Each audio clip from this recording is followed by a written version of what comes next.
Good morning, good afternoon, good evening. Welcome to another episode of the ABAP Freak Show. And once again, I'm joined today by Rich Hallman. Glad to have you back on. Thanks for joining us again, Rich. Thanks for having me. Yeah, Good to be here. yeah.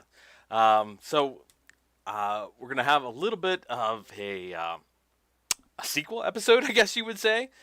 2 weeks ago, I did an episode that covered the new features in ABAP on the SAP Cloud Platform, uh, 2005. I don't know how do you say that, the 2005 2005 I see edition. 2005. Yeah, Yeah. 2005, because it's the year 2020, and the '05 stands for the month that the release came out. um, but there was a whole bunch of new features. I touched on a few of them, and one of the ones that got a lot of good questions and good follow up had to do with the object serialization. And I think there's a couple things going on here. Um, is that you have a feature that's just been brought to Steampunk, to the ABAP development tools in Eclipse, the ABAP on SAP Cloud Platform. Sorry, and but a feature that's been around for a while in ABAP. I can remember doing object serialization, years ago. Um, but I think also, and I don't know the exact time frame when some of these improvements were made. I remember there being some limitations to it, like not being able to serialize private attributes, for instance, of a class. And that was some of the specific questions that I got on this. So I thought maybe I'd just do a little refresher of what we saw in the previous episode in case some people missed it. Um, Real simple example to start off. We've got a class, and I'm just reusing the classes from the OO video series, the ABAP object-oriented one. So I got the ZCL 00 tutorial 5. I want to create an instance of that class, and then I'm going to use a call transformation, and my source object is the instance of that class, this UA0058. That's my object instance.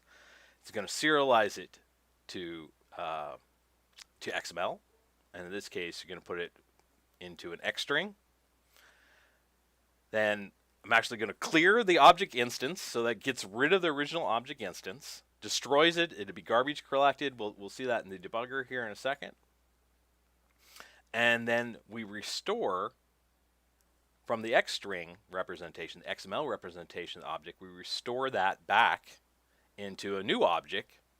So this data context type ref2, same class. And then we're able to call one of the methods of that class just to make sure it really does work.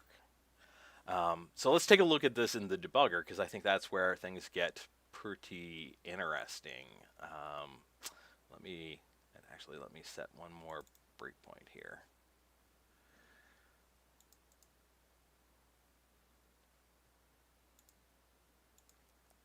On that, let's switch to the debugger. So what do we see here? We're at our first breakpoint. We've got the instance of the object created here. So if we go UA0058, and we can see that, yes, I'll move this a little bit over. Yes, it is an instance, and this is going to be important, the instance number here, instance number 108, internally within the ABAP call stack, and we see in the debugger, every object instance gets a unique ID assigned to it, and this one is 108, and I'll tell you in a second why that's important. But if we look inside this object instance, we can see, yes, okay, so it's got some private attributes. We'll talk more about what's in here, but just to show you, yeah, it's got a table, it's got an object reference, and things like that. So then we'll transform it to XML, and we'll clear the original. So what we see now, see this UA0058? It's now initial. It's been cleared, garbage collected, the object instance doesn't exist anymore. But we transformed the object instance itself into XML, and it's now in this JSON out. we have a look at this JSON out, we can see it here. Show details as like in the XML viewer, although it's not coming across great in the viewer in the debugger. I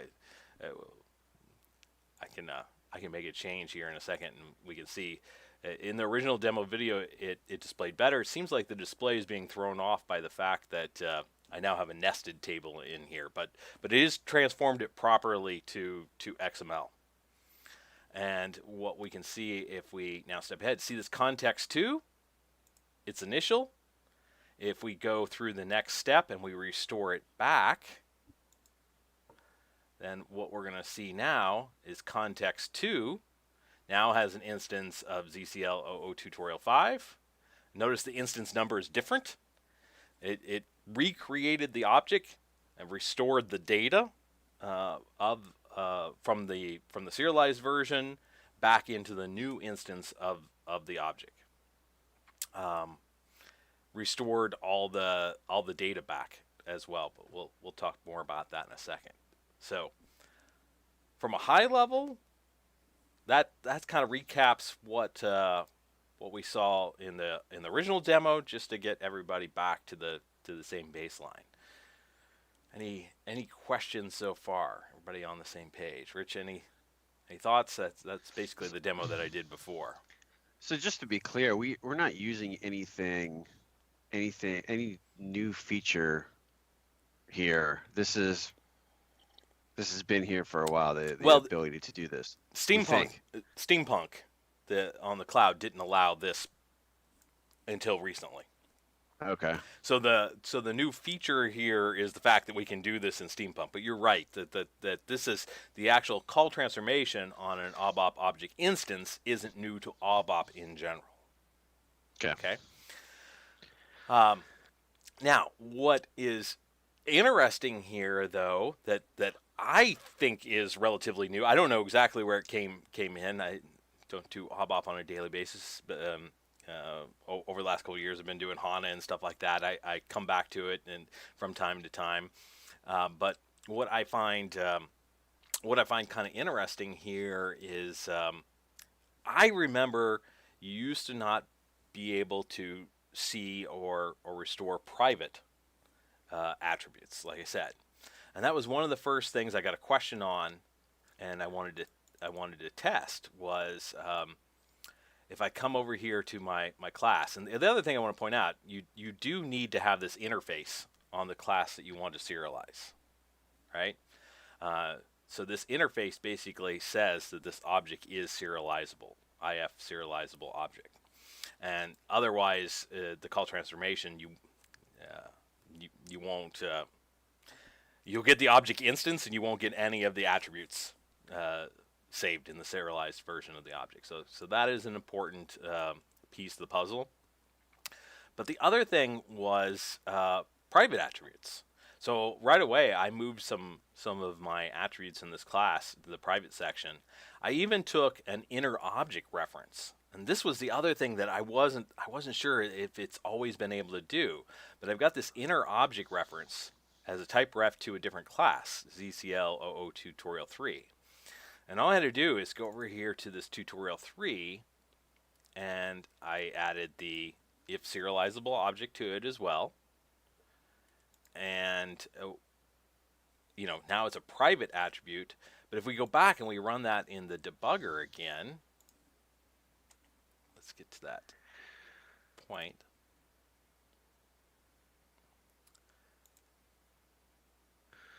Where we do the so if we look at the I've already cleared the original object. Let's go ahead and restore it back, because that's interesting anyway. If we look at the restored back version of the object, not only do we have the public attribute, or several public attributes here, but we have the private attributes also. So it's able to restore back private attributes, and even the inner object, so that tutorial 3 class, it's been restored back, and all of its data and all of its attributes have been restored back as well. But only because you implement, or you had that interface. Yes. If you didn't have that interface, then that wouldn't. Then it would be initial. Yes, let's go look. Let's try that. Let's just do that. Let me take that interface off of here. Activate that class, and let's rerun our little test program again.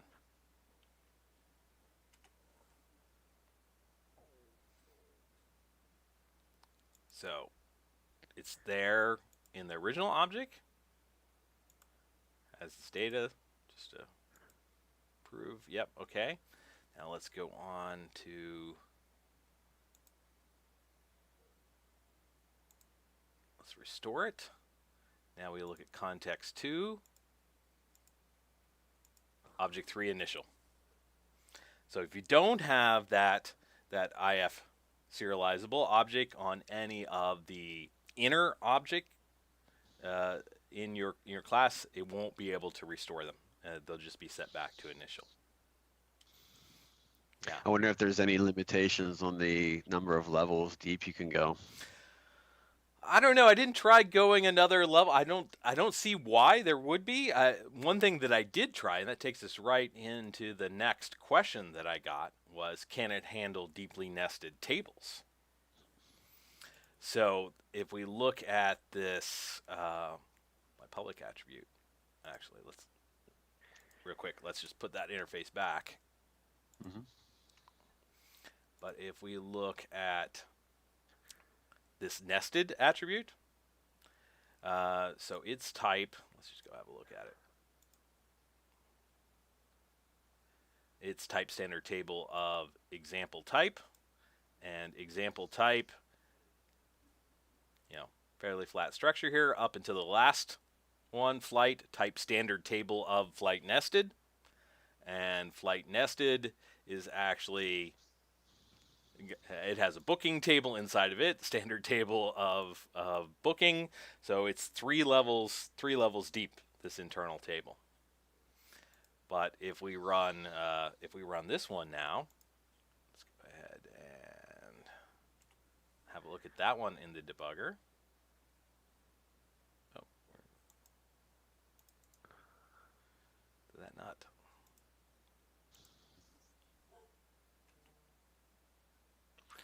Yeah, why did my debugger stop working?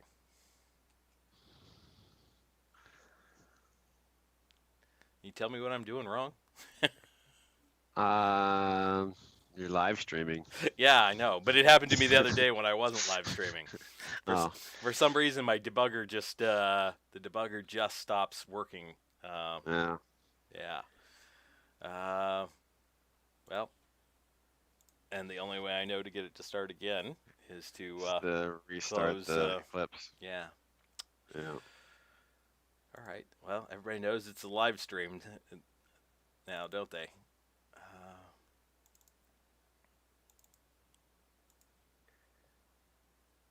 I know I really need a shortcut there, don't I?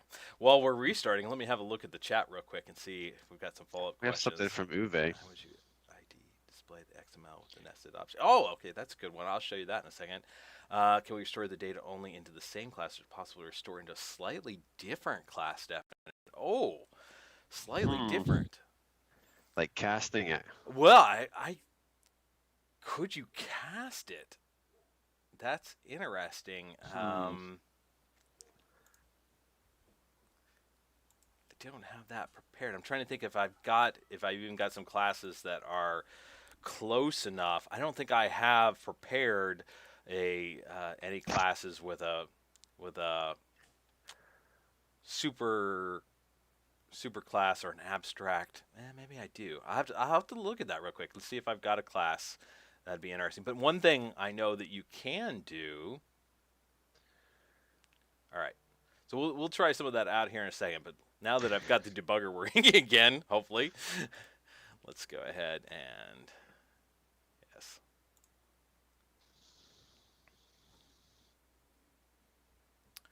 We will go ahead and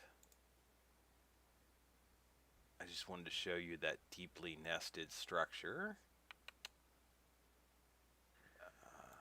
Oh, we haven't restored it back yet. Let's restore it back. There we are. And if we look at this nested structure, let's look at just one of the records.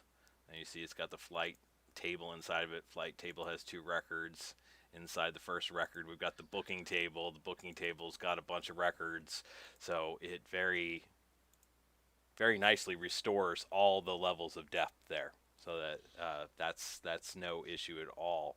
I don't see why that would be any different with object instances either. I mean, and the attributes inside the object, as long as everything has that IF serializable, it seems to just roll down the dependency tree as you might expect. It's pretty nice. Yeah, yeah.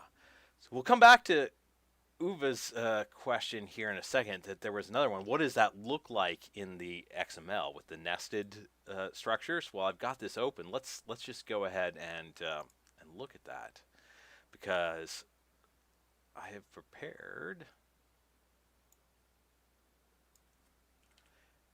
If we put this into a JSON writer instead, actually I take out that line.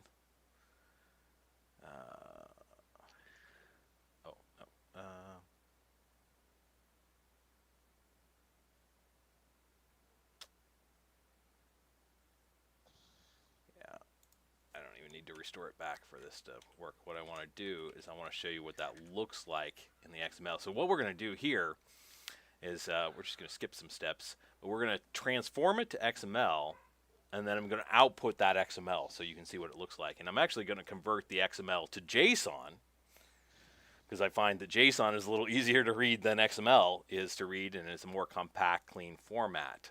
So let's go ahead and clear this out. I'm not going to need the debugger for this one, but Did you try using the UI2 CL JSON? no, I haven't given that a try yet. You told me that that was available now, but I did not play around with that. I got it. It works in that internal system that I was using, but I'm not sure. The last I heard, it wasn't available on the trial yet. Okay. So we have to test it over there yet. So the question about what this looks like, and what's interesting here is, like, you have an attribute here called flight, and then it gives you the data reference, and then the data reference is a separate object. So like what would happen is if you had multiple references of the same object, it would list them out here, and then they would go to different objects. But for instance, the nested table, it's exactly what you might expect. It explodes in a nested JSON, or the original was nested XML, but here we've converted to JSON to make it more readable. You just have a nice nested JSON representation of the data. So it does a really good job of converting that, and of course that would be very easy to process from anything that consumes JSON as well. So it's pretty cool how well it handles that. Now, Uwe's question. And I don't know, like I said, I don't know if I've got an example ready to go with the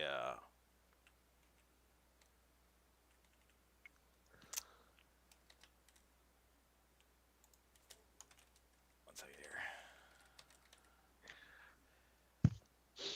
With the subclass, but I know what you can. I know that you can. For instance, we can take out the right. We can do something here like type ref to object, and not even strictly define it, and it will restore it back, and it will set the object type based upon what it's restoring back. So let's have a look at that real quick. Let's go into the debugger.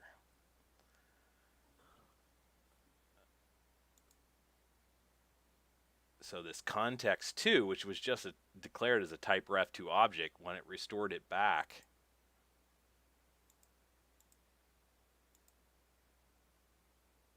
then it restored back the type from the definition of the XML. So it doesn't even have to be strictly typed. Yeah, you can can see technical type is type, original was type ref to object, but then it restored the specific type back, which is pretty cool. Let me see here. Bear with me 1 second while I look at my,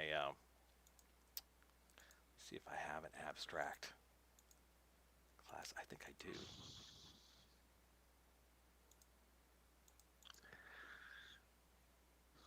Yeah.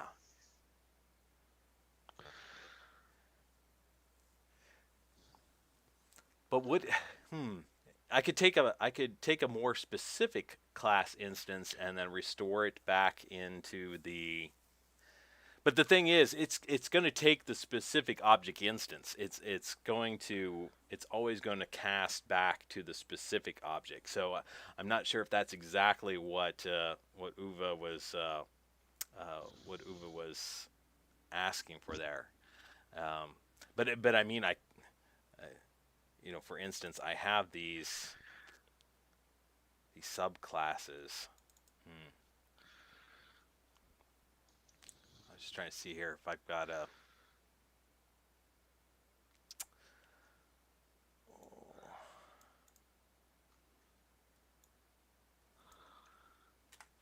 We could try this real quick.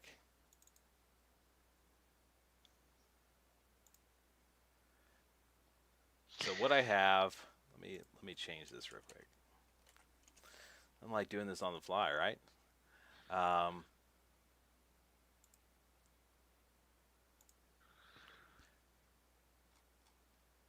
So in this example, I've got a base class, and then I've got more specific subclasses for different plane types that have different logic based upon what plane type is being selected. So like if it's a 747 versus an A340 versus other plane types, it'll do different calculations. But I can do all my logic at the base class, which is an abstract class. So I'm kind of interested. I haven't tested this in advance. I don't know exactly what this is going to do, particularly if I just put this serializable object on the base class. But let's try it and see what happens. So I've got my base class, and I'm going to come over here and carrier ID, connection ID, flight ID, flight date. Yeah, assuming these are all good. Yeah, this should be good values. Let's do that. Do that. So now instead of, let's go ahead and do this. That'll make it easier to test, not changing the variable name.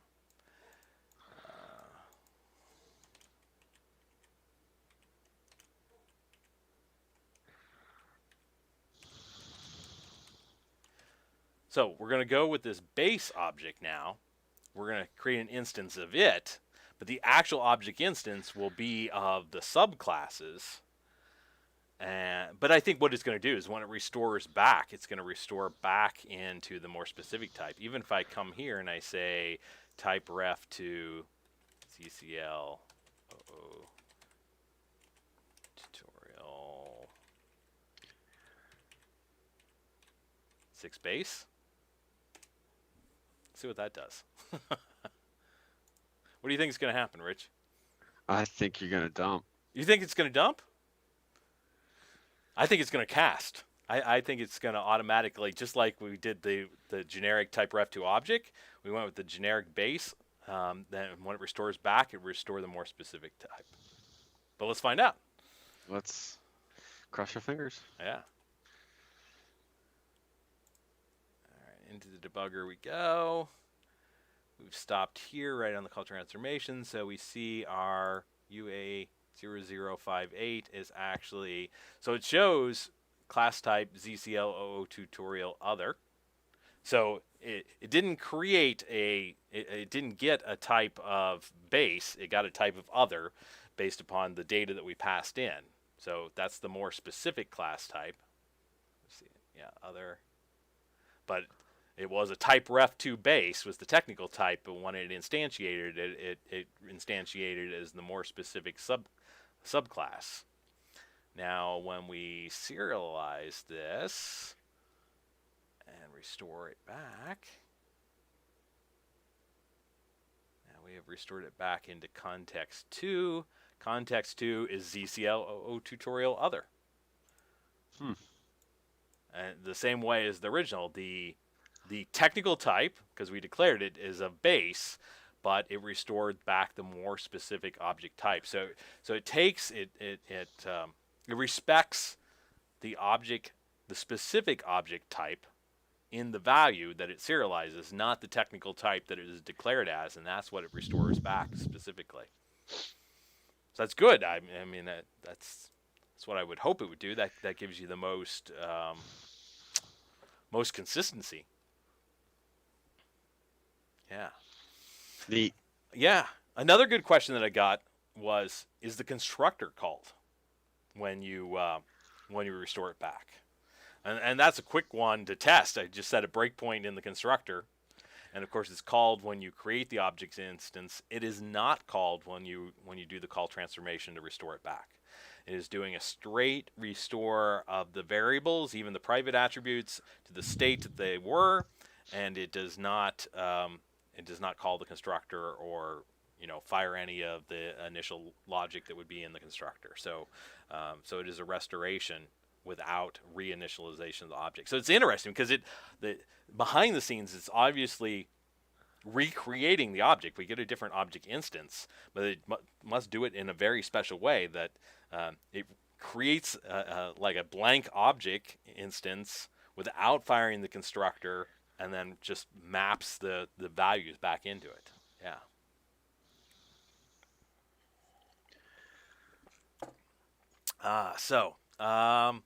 Actually, we've got some good questions here. Like what would happen if you removed a property? And I think that brings us to the next thing that we want to look at, which is,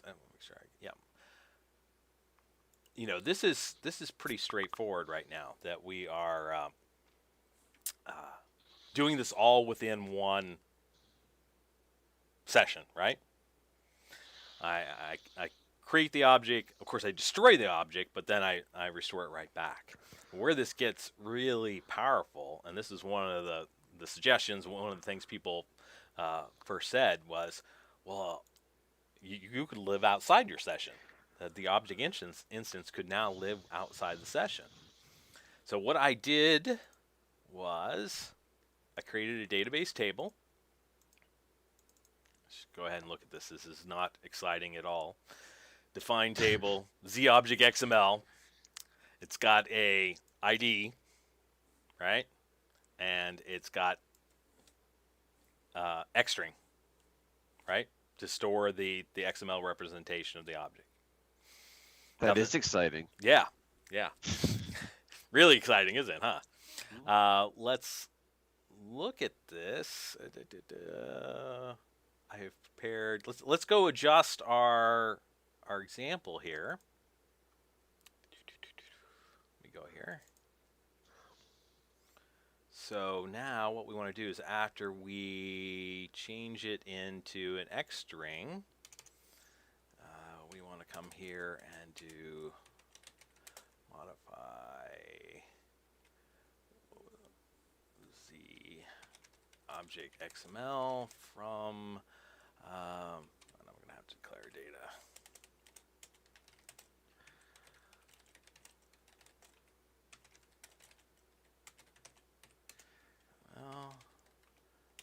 Object XML ID 2.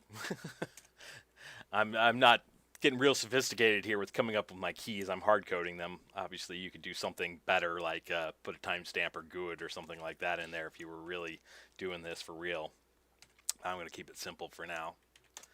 And then we're going to take our content and we're going to write our JSON out, which is our X string with our serialized object. We're going to store it in the database. Since when can we modify a database table?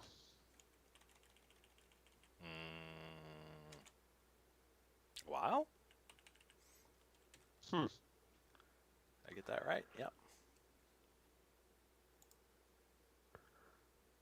And I use the modify because I'm cheating here. That allows me to not have to worry about if this is an insert or an update. I could run this program multiple times now, and on the first time it insert, and after that it will update. Kind of like an upsert in HANA. Okay. So let's go ahead and run this. And actually, I don't need all these breakpoints now. Let's see. Do I have any other breakpoints in here?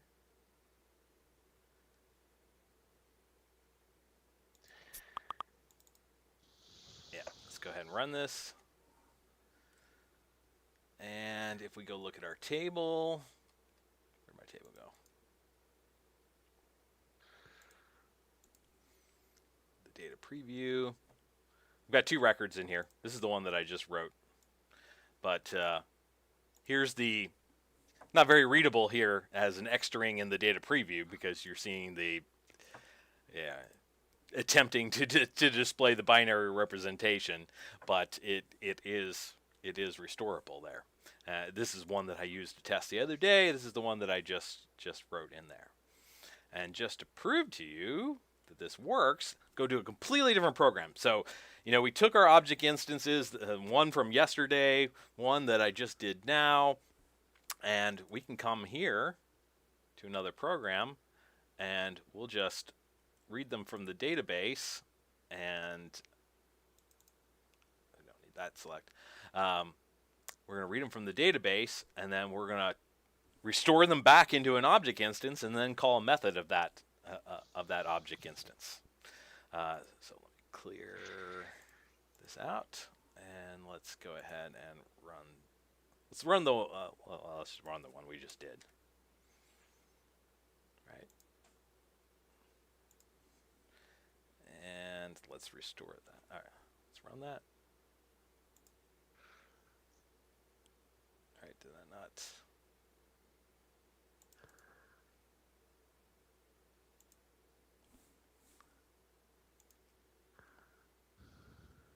Am I getting nothing in my output? Oh. Why am I getting nothing in my output? I'm not stopping my debug point either.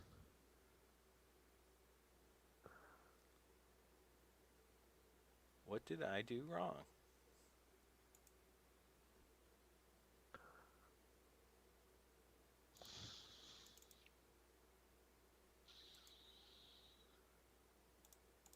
Well, let's see here.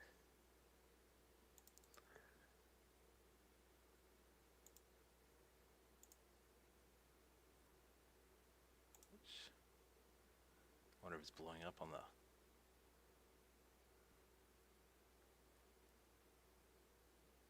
Alright, so when we do the transform,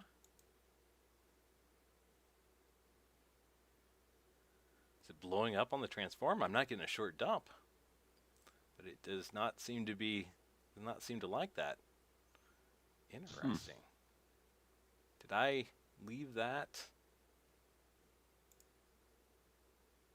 Oh, you know what I did? This is interesting. That is still, let me go back to where I wrote that. That is my tutorial 6. So I have a completely different class type. So I've used an incompatible class type, and it tried to restore back. Which was Uwe's question earlier. So if you have a completely incompatible class type, it doesn't short dump, but it evidently throws an exception that I'm not catching. So that's very interesting. So my screw up is rather interesting. So if I change this, I could do one of 2 things. I could either change the type ref to, now what I could do here is I could change this to type ref to object, and then it would restore it back. But I don't think I have this. I don't think I have this same method in this other class. But if I go to yesterday's example here, let's go back to record number 1, which was the tutorial 5, my original example. And if I go ahead and run this one, I hope, should restore back. Yes, it does. So it restores back correctly. So we kind of killed 2 birds with 1 stone there. We did, I think, go down the path of what Uwe was suggesting, which was can you completely go with a different object, incompatible object that has no relationship to the original object? Yes, and we saw what happened is it just doesn't restore back, but it doesn't short dump. I kind of would have expected it to short dump, to be honest, particularly since I don't have this in any kind of try catch. But the other thing, the more important, or the original thing that I was trying to demonstrate here is I've restored back an object that was destroyed yesterday in a completely different, session context. But I have restored it back and can, still access the data and still call method. I just called a method of that object. So now you can have object instances much longer lived than the session state that they're in, without having to do any kind of shared memory objects or anything like that live outside your session context. You could pass around an object instance between different processes, between different stateless things, which is pretty cool. I know there was a question earlier. We're getting quite a few questions here. What if you remove an attribute? Should we try that? We've got this set up. I took ZCL00 tutorial 5, serialized it yesterday. That's my record 1 in the database. So let's go to that same class now, and let's remove one of the attributes and see what happens. So let's go here to tutorial 5. Let's just take out the nested table. Doesn't exist anymore, that attribute. But it's in the serialized version of the object. So what happens when we restore that back now? So, yeah, activated that. Yeah. Oh, no, activation failed. Oh, because I used that. I tell you what. Here, no, that's not easier. Yeah. I just got to come down here and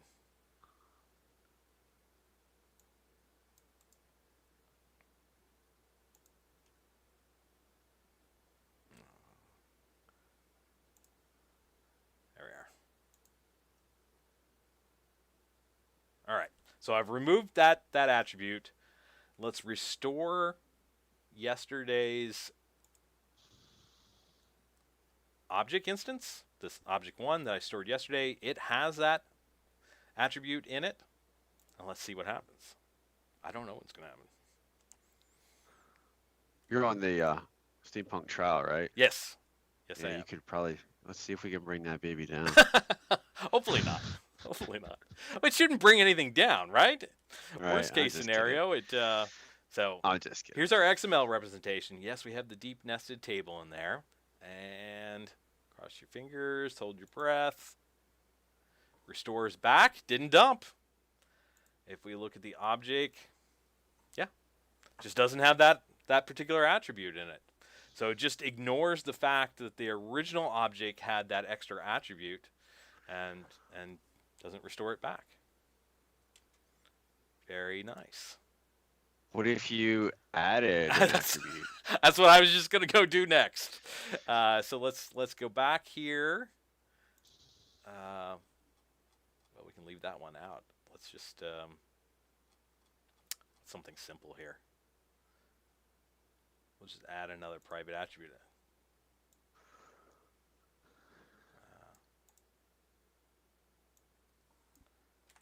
We'll add another public attribute.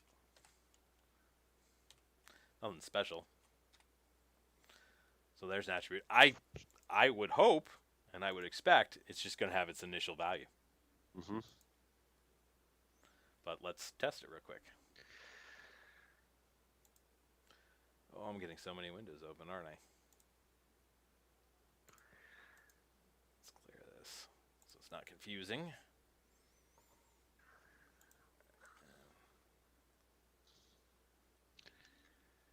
And while we step forward, didn't blow up. That's good. Didn't really expect it to blow up. I figured that it would handle this well. Yeah, just has its initial value. So Nice. So a lot of permeations there. A lot of different things you can do, and even for a long-lived object instance, it seems relatively safe as far as the data objects. Now, well, I don't want to change my type. I wonder what would happen. What if you change the type on something? This is probably going to cause it to Oh, dump, right? yeah. I'm It getting won't into like that. dangerous territory now, aren't I? Yeah, it won't like that. Like if we try to restore back, let's just take this data test C length 10, which has the value of high in the serialized version that's in the database. And let's now change this. Data test type numeric.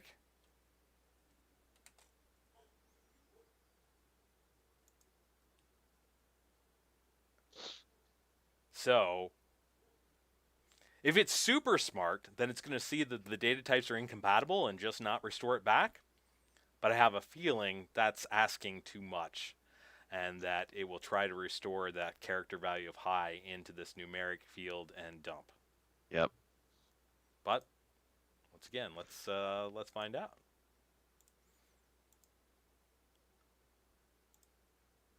Restore.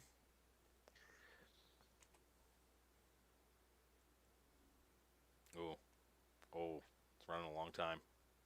Uh-oh. Bringing down the house, baby. We've done it now, haven't we? Yep. I did not expect this. Is it just hanging? Yeah, it's just hanging. Oh. I expected it to short dump, to be honest. But it seems to, yeah, that's not good. Oh, there, it ended. Well, that's a dump? I didn't get a dump notification.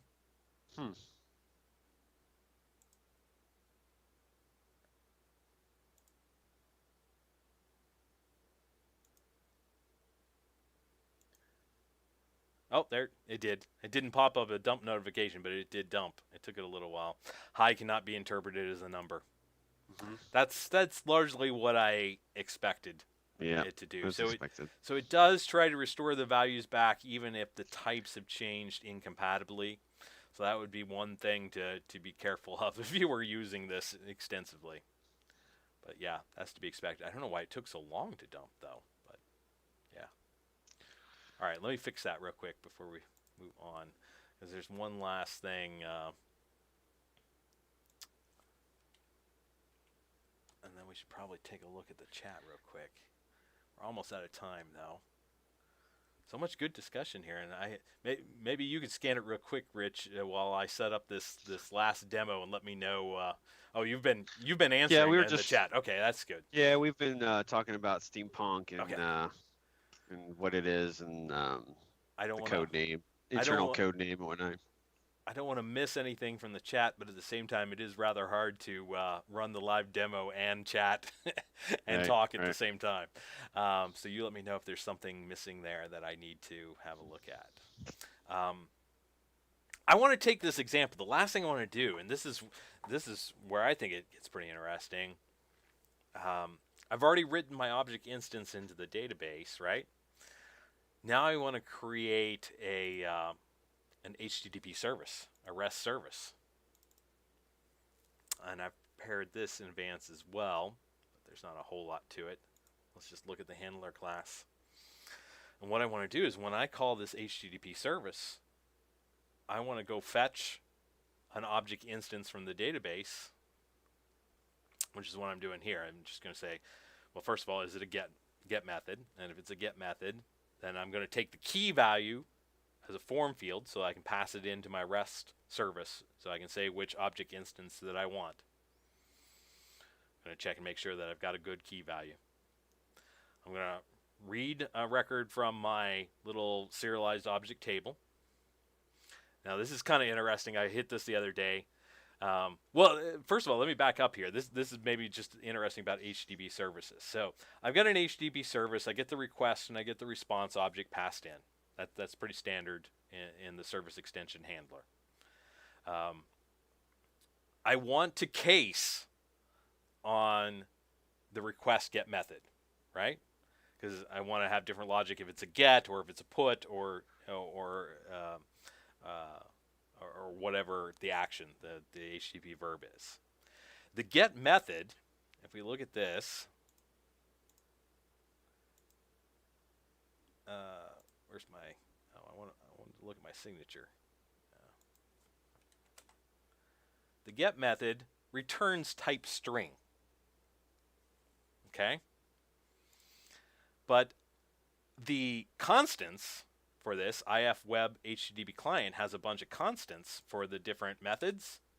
I'll show you here. So they're all in here, so you don't have to hard code the values. Because, like for instance, get, the value is 0. Right? I didn't want to hard code 0 in here. I want to say get.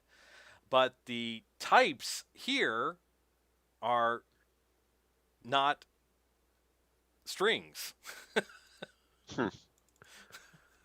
So the get method and the constants that you want to check against the value of the get method aren't the same types. So luckily we've got the nice convert. So I convert, when I do my case statement, I convert it to a string so that they match. So a little aside there. I actually use this again later because when the key comes in, I'm getting it from a form field.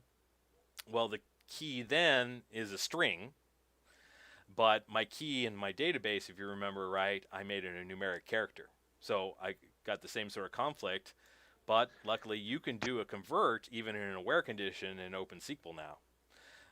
So you just have to put the @ sign on the front of the function here, the ABAP function, to do a convert. And I'm actually saying convert key to pound, which is basically this, in a strongly typed language. I'm saying convert it to whatever type is right for this instance. So I didn't even say what type it should match to. It had determined that. So I'm converting my form field value that comes in, looking it up. And then I'm doing the same thing here. I'm just restoring the object instance, and got a little fancy here because I decided, well, I'll convert it to JSON just like we saw earlier, and I'll put the JSON in the response object, and then actually tell it that it's content type application JSON, and then you get it nicely formatted in the web browser for REST service. So we want to see this running. Mm-hmm. Did I change something? Change anything here? It says I'm not active. Oh, because to show you the types. I did that. All right, so let's go ahead and run this. I'll open in my other browser. Log in. Okay, so first time I run this straight away. Get everything on the screen at once here. There's no URL parameter on the end, so I got a key not supplied. That's my bad status there. And actually, if we look at this, I'm trying to be good with my REST services here. Status 400. So I'm returning a bad status code to the browser because I didn't have that URL parameter. Let's go ahead and add that URL parameter. Key equals, let's give it a value that doesn't exist in the database, 3, invalid key. So I'm catching if there's a bad SQL statement. Let's give it key 1. It has restored our object from the database and put it back into I still have my nested, interesting, I still have my nested table turned off or commented out. So it only restored back the data that it could. So once again, even though I've changed my class definition from when I saved this instance of this object, it has still lived on and I'm able to restore it and bring it back in this HTTP request. And I think this is really interesting because the use cases here with HTTP being stateless or ABAP WebSockets, any number of things. I want to take some data and I want to store it and quickly retrieve it as an object instance, user in a stateless UI, but basically a cheap stateful backend by serializing object instances and being able to restore them back on each HTTP request is a pretty powerful use case. Neat. Yeah. Any thoughts on the HTTP handler in general here, or? I mean, most of this is this is the most interesting part of it, I think. But I mean, this is like the old for anybody that hasn't tried this out in Steampunk. This is like the old SICF handlers, but of course we don't have SAP GUI, so there's no transaction code SICF to go to, and no handler. You just come here to HTTP services or come to your package and say new other object. Yeah, they made it super easy to create a HTTP service now. And give it a name of an HTTP service. It generates the URL, so you don't have the navigation through the tree and all those settings. You can configure some authorization settings on this. I went with the default, which has just made it, basic authentication there, or not form-based authentication. Yeah, it was good to go. So it's very easy to create RESTful services as well in Steampunk. Sometimes we focus only on RAP and OData and CDS, but you can see it's super easy to also create your own custom REST services as well. Mm-hmm. All right. I haven't glanced over at the chat in some time, but that's about all I had prepared for today. Any additional thoughts from your side, or help me catch up on the chat? Looks good. I like it. Yeah. Oh, Oliver asked about, it would be cool to have some API that shuffles the state of objects from one ABAP system to another system. There's no reason why you couldn't do the same thing here between systems as well. Yeah. I mean, you could take the data and send it over via, you could take the X string and send it over RFC or between HTTP calls.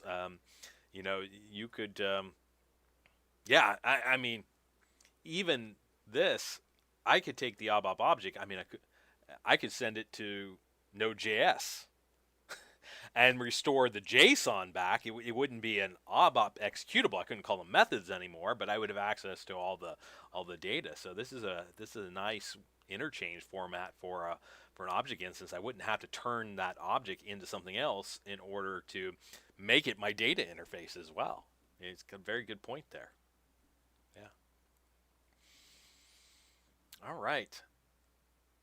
Well, as we're about out of time, I hope everybody enjoyed this deep dive. It was a little different. We just did things on the fly and tried stuff out. I hope people enjoy that. Sometimes it's fun just to try things out to see if it breaks the system or not. That's kind of what we were doing here today. But that's I think that's a great way to learn how some of this stuff works, right?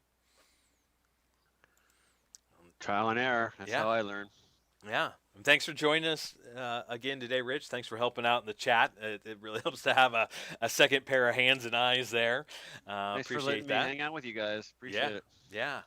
Well, until next week, thanks for joining us for another episode of the ABAP Freak Show.